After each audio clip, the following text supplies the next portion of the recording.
La première fois que j'ai vu sourire Landru, c'est quand le président lui a dit « Et Landru, vous aurez la tête tranchée sur une place publique ».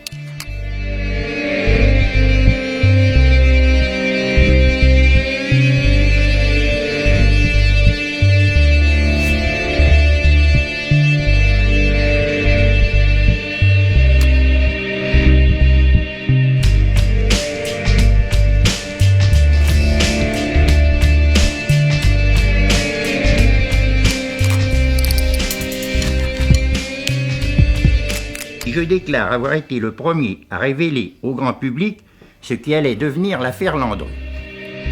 Que quand il vous regardait, il avait des yeux extrêmement perçants, n'est-ce pas? Des petits yeux noirs qui brillaient dans votre regard. L'assassin brûlait ses victimes. C'est l'hypothèse qui prévalut pour expliquer la disparition, au moins partielle, des cadavres des malheureuses femmes qui avaient été brûlées dans un gros fourneau dit cuisinière. Je crois que Landru était un homme d'affaires, de petites affaires. Il ne visait qu'un but, dépouiller des braves femmes qui n'étaient pas de très jolies femmes, qui étaient des dames d'un âge déjà respectable, n'est-ce pas, qui étaient enchantées d'avoir une aventure d'amour, parce que certainement que Landru était très tendre, mais toujours avec l'idée de les dépouiller. C'était en 1915. Madame Buisson, une de ses victimes, était une amie intime à nous. Et c'était une veuve, vous voulez se refaire une situation. Madame Buisson me présente ce monsieur. Il m'avait fait une mauvaise impression. Il n'était pas pour ce que nous gagnions la guerre. Il parlait très bien, il s'exprimait très bien, et ce n'était pas un imbécile. C'était un brun, un beau bouc, bien soigné, coquet, bien comme homme, bien. Finalement, plus de nouvelles de Madame Buisson. Disparu, volatilisé. Impossible de la retrouver. Il est bien vrai qu'il naît au cours des guerres de monstrueuses affaires criminelles.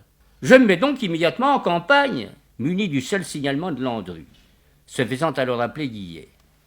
Nuit et jour, j'explore le 9e arrondissement. La chance finit par me favoriser, et j'apprends enfin qu'il existe 76 rue de Rochechouart, un monsieur Lucien Guillet se disant ingénieur. Après bien des difficultés, Guillet se décide à m'ouvrir. Il est en pyjama, étriqué, maigrelet, la barbe en broussaille. Je le trouve ridicule. Il se refuse à me suivre, et il me faut le déposer de force dans un taxi pour l'amener à mon bureau. En cours de route, je lui dis « Ah, c'est une très grave affaire que la vôtre, une affaire d'assassinat, même de plusieurs assassinats. » « Oh, dit-il, pas si vite, assassinat au pluriel, avec un S.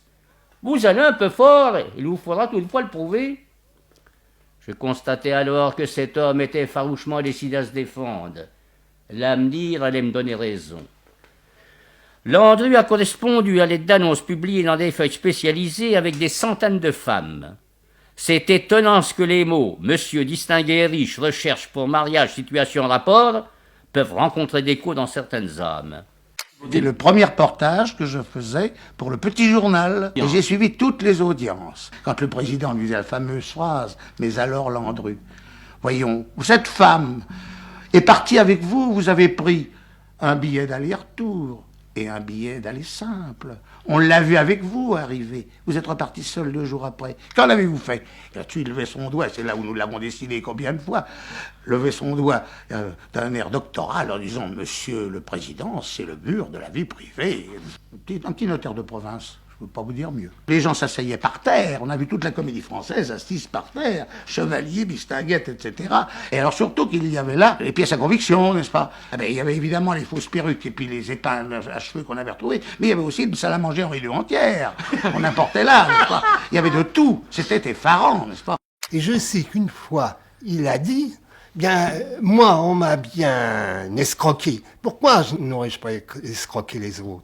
Nous étions en place pour le photographier au moment du verdict.